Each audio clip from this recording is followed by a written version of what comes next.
mystère de la vie. Maître, bonsoir et merci pour le développement que vous avez fait cette soirée.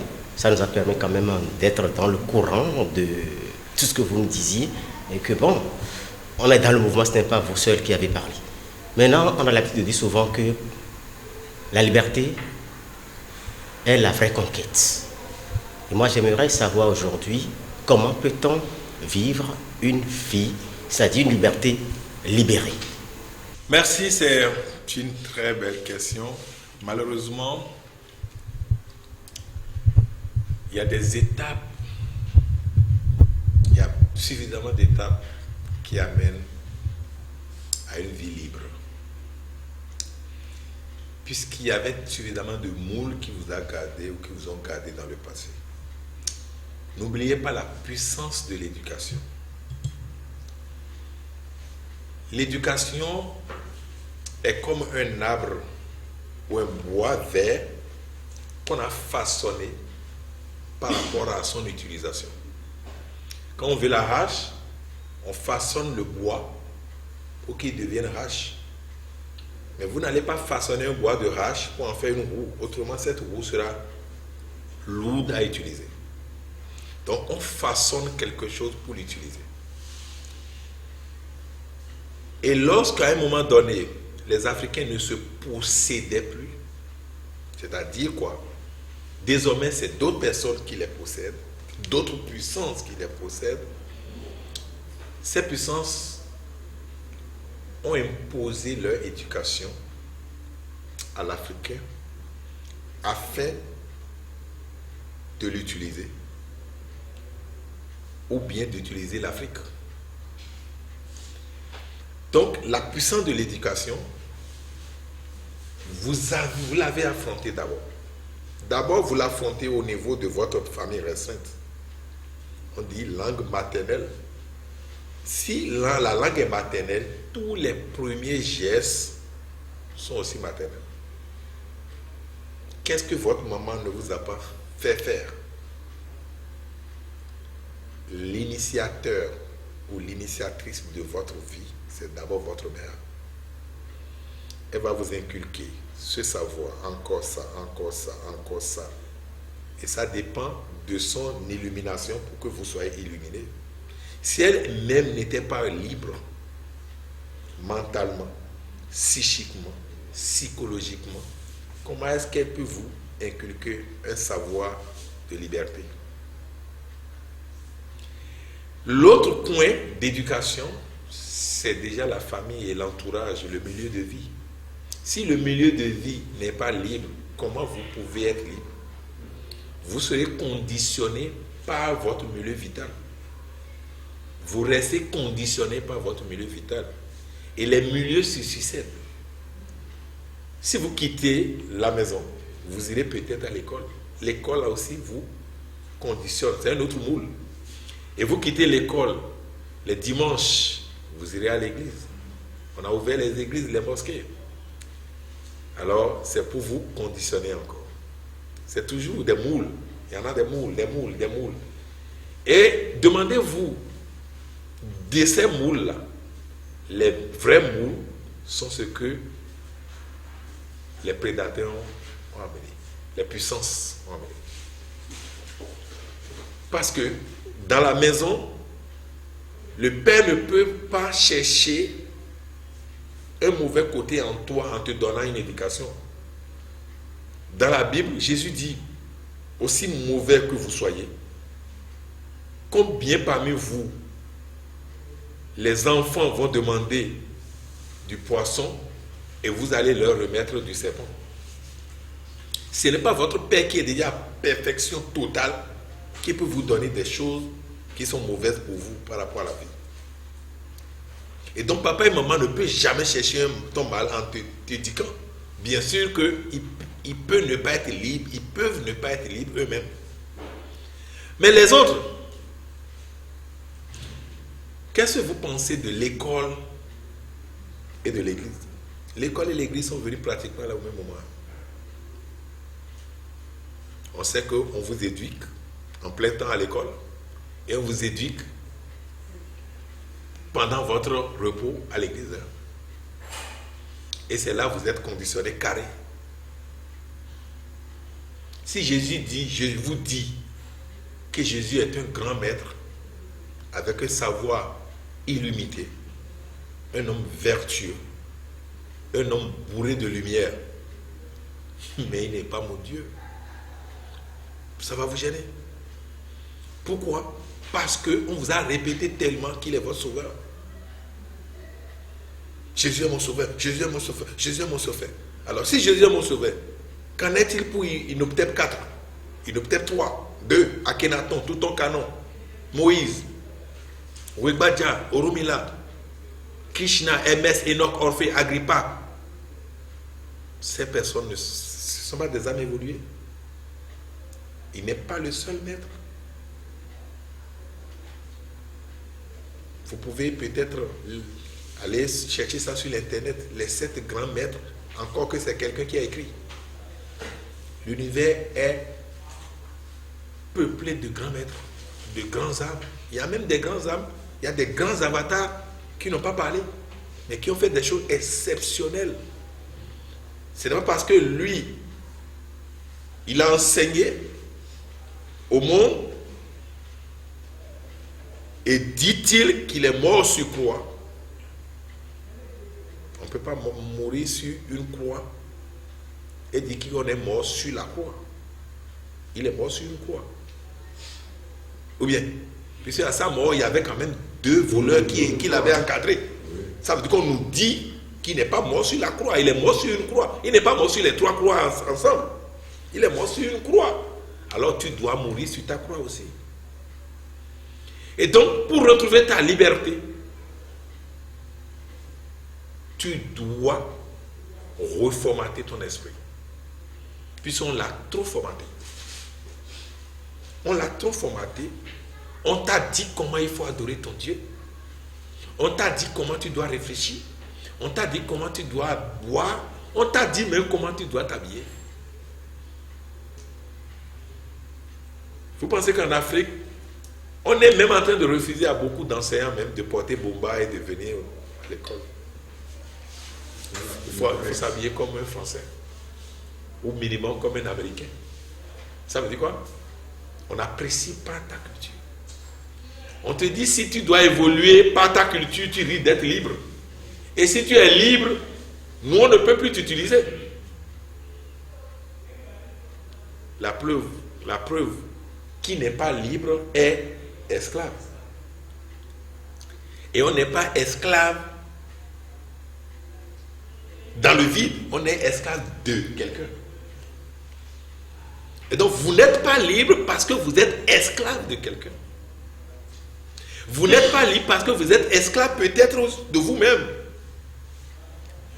De comment vous pensez, de comment vous parlez, de comment vous vous comportez, vous êtes esclave.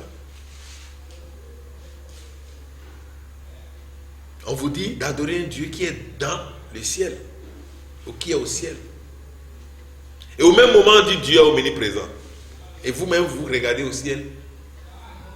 Vous regardez en haut pour dire Seigneur. Et on dit que Dieu est omniprésent. Et vous regardez au ciel pour dire Seigneur. Ça veut dire quoi? Ça veut dire que vous faites ce qu'il vous dit de faire. Mais si vous pouvez revenir en vous-même pour dire, mais quand même, Dieu est omniprésent. Alors vous allez faire comme les musulmans, par exemple, qui n'ont pas besoin forcément de mosquée. Lorsque l'heure de la prière arrive, ils étalent seulement un tapis quelque part, ils vont prier. Ou vous allez faire comme Jésus-Christ l'a dit. Si tu veux prier, rentre dans ta chambre secrète, prie dans ton Dieu qui est dans le secret, il te répondra dans ce secret-là. Mais bizarrement, on vous dit tout ce que vous allez faire. Regardez en Afrique les toges que nous portons lorsque nous soutenons. Vous pensez qu'on doit changer ça quand? Vous finissez de soutenir, on vous porte quelque chose. Qui est la culture de qui? Pourquoi si je finis ma thèse, on ne va pas me prendre un gros pain, m'envoyer ça et m'en faire à Hovi? Puis je suis prince. Mais on me fait porter quelque chose que je ne connais pas. Est-ce que cela est adapté à toi? Vous allez voir, les Africains, aujourd'hui, on va porter jean et les slips sont dehors. Ce n'est pas inventé ça en Afrique. L'invention de ça, ce n'est pas les Africains qui ont inventé. C'est les prisonniers américains. Je ne veux même pas savoir qui a inventé. Mais si vous voyez un jeune gentleman aujourd'hui qui ne fait pas ça, il n'est pas à la mode. Ça veut dire quoi? Le monde vous met dans son moule parfois. Et si vous n'êtes pas capable de vous détacher du moule par le niveau de votre conscience, vous n'êtes pas libre. La liberté dans 99,89% n'est que verbale. Quand nous prenons tous les hommes, les 8 milliards d'hommes sur Terre, à peine 100 personnes sont libres. À peine 100 personnes sont libres. Quand vous me demandez, quand je prends un multimilliardaire, il n'est pas libre. Son argent le contrôle. Ça vient conditionné par son argent. Parfois, regardez, ils ont des milliards, des dizaines de milliards d'euros, mais ils ne se reposent jamais.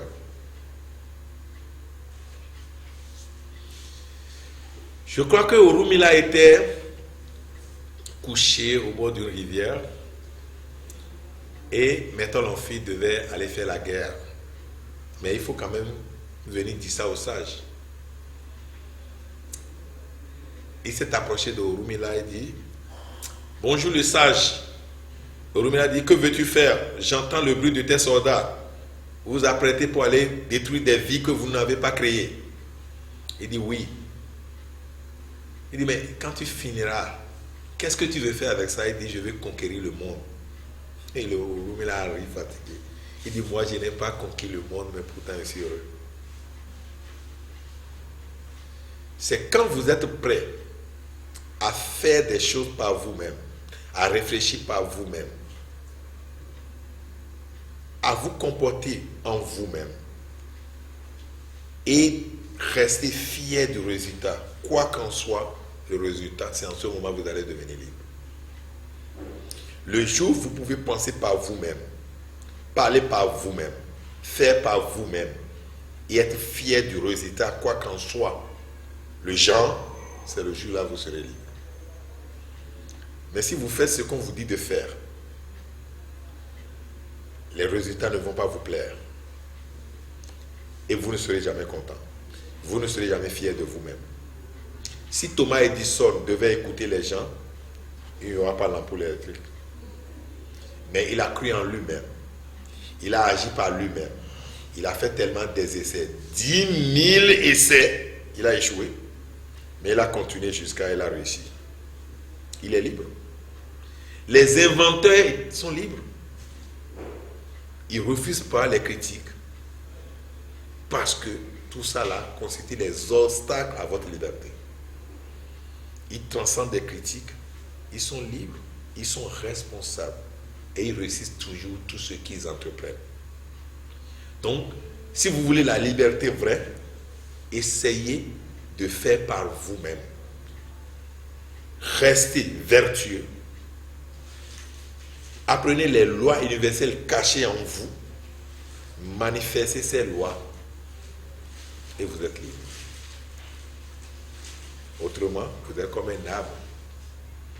Vous ne pouvez pas vous déplacer. Vous allez vous mouvoir seulement. Parce que quelqu'un vous a tenu les pieds. Mais si vous n'êtes pas capable de dire non à une partie de votre culture, votre propre culture, vous ne serez pas capable de dire non à une partie de culture des autres. Encore qu'on a présenté l'autre comme tout fait, tout bon. Quand c'est Jésus qui a dit, il faut accepter sans réfléchir, n'est-ce pas? Moi, je réfléchis même si Jésus a dit. Je réfléchis même si Mahomet dit. Je réfléchis même si Laïtise dit, Confucius dit, Socrate dit, Thalès dit, Pythagore dit, Rugbadia dit, même Fa dit là, moi je réfléchis. Le Fa Yekoutifou dit, Khounougou, d'Otone Maso Tsupo, et Ouezon n'aurait Khouti Khouti. Et moi j'ai dit, mais, t'es à Kanawana. Mais j'ai parlé comme ça à Fa. Un jour, quand j'ai entendu cette. J'ai réfléchi.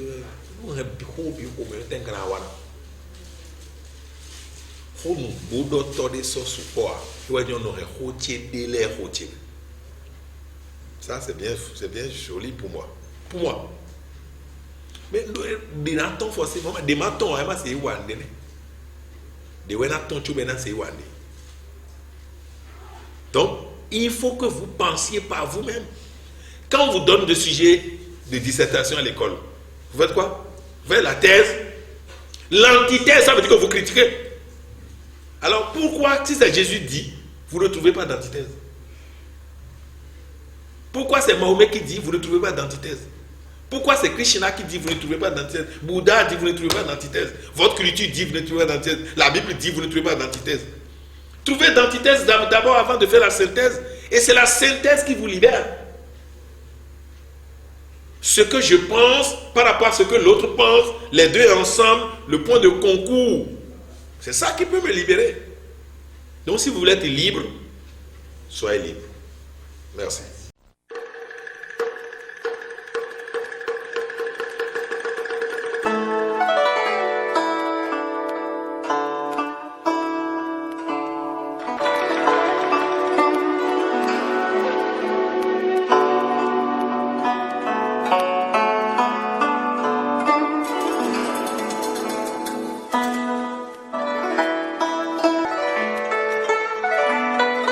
Mystère de la vie.